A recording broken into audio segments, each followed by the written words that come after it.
Hi అండి, welcome to my channel Lavanya kitchen. ఈరోజు నేను చూపించబోయే రెసిపీ వచ్చేసి టమాటా రసం. అయితే చాలా ఈజీగా ఎలా తయారు చేసుకోవాలో చూపిస్తానండి.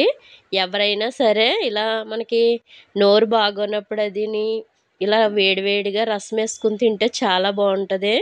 మీరు కూడా తప్పకుండా ట్రై చేసి చూడండి. బ్యాచిలర్స్ అయినా సరే చేసేసుకోవచ్చు. ఇక్కడ వచ్చేసి నేను 4 టమాటాలను అయితే ఇలా చిన్న చిన్న ముక్కలుగా కట్ చేసుకున్నాను. ఈ ముక్కలన్నిటిని అయితే ఒక గిన్నెలో వేసుకుని స్టవ్ వెలిగించుకుని స్టవ్ పైన అయితే పెట్టుకోవాలి. ఇందులోనే ఒక నిమ్మకాయ సైజ్ అంత చింతపండును కూడా వేసుకోవాలి టమాటా ముక్కల్లోని. అలాగే రుచికి సరిపడా ఉప్పు కూడా వేసుకుని, సరిపోకపోతే తర్వాత వేసుకోవచ్చండి ఉప్పు. అలాగే కొంచెం పసుపు వేసుకుని కొద్దిగా వాటర్ అయితే వేసుకోవాలి. మరీ ఎక్కువ వేసేసుకోక్కర్లేదు. కొంచెం వాటర్ వేసుకుని ముందుగా అయితే వీటిని ఉడికించుకోవాలి. మనం కుక్కర్లో అయినా ఉడికించేసుకోవచ్చండి. ఒక విజిల్ వచ్చేలాగా ఉడికించేసుకుంటే సరిపోతుంది.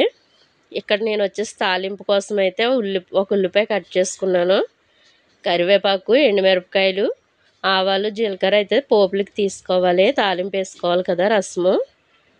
ఇక్కడ చూసారు కదా, మనకి టమాటాలు అయితే బాగా మగ్గిపోయాయి కదండి. చూస్తున్నారు కదా, కుక్కర్లో అయితే ఇలాగే మనకి పేస్ట్ లాగా అయిపోతాయి. లేదంటే మనం మీకు ఇష్టమైతే మిక్సీ కూడా పట్టేసుకోవచ్చు. ఇది చల్లారిన తర్వాత పేస్ట్ లాగా.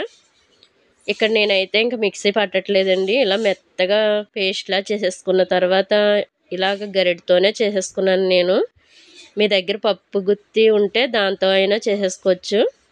ఇందులోని మనకి రసంకి సరిపడా వాటర్ అయితే వేసుకోవాలి. నేనైతే ఇక్కడ 2 గ్లాసులు వాటర్ వేసాను. అలాగే చిటికెడు మిరియాల పొడి కూడా వేసుకుని మూత పెట్టేసుకుని అది మరిగించుకోవాలండి రసం అయితేని.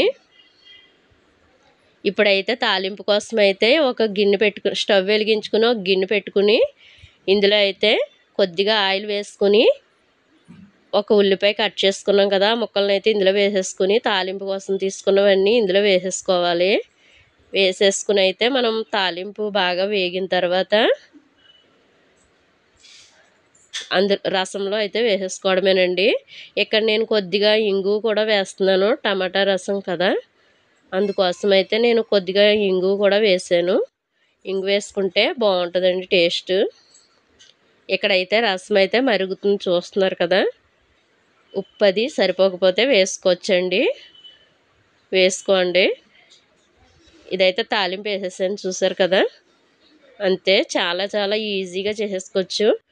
టేస్ట్ అయితే మాత్రం చాలా చాలా బాగుంటుందండి. మనకి ఏమి తినాలనిపించినప్పుడు ఇలా వేడివేడిగా రసం వేసుకుని తింటే అసలు చాలా చాలా బాగుంటుంది టేస్ట్ అయితేని. మీరు కూడా తప్పకుండా ట్రై చేసి చూసి ఎలా వచ్చిందో నాకైతే కామెంట్లో చెప్పండి. ఎవరైనా చేసేసుకోవచ్చండి రసం, ఎవరైనా చాలా ఈజీగా పెట్టుకోవచ్చు. ఇలా వేడిగా అన్నంలో వేసుకుని తింటే చాలా బాగుంటుంది. అలాగే నా వీడియోస్ కనుక మీకు నచ్చినట్లయితే లైక్ చేయండి, షేర్ చేయండి, సబ్స్క్రైబ్ చేసుకోండి. Thank you for watching.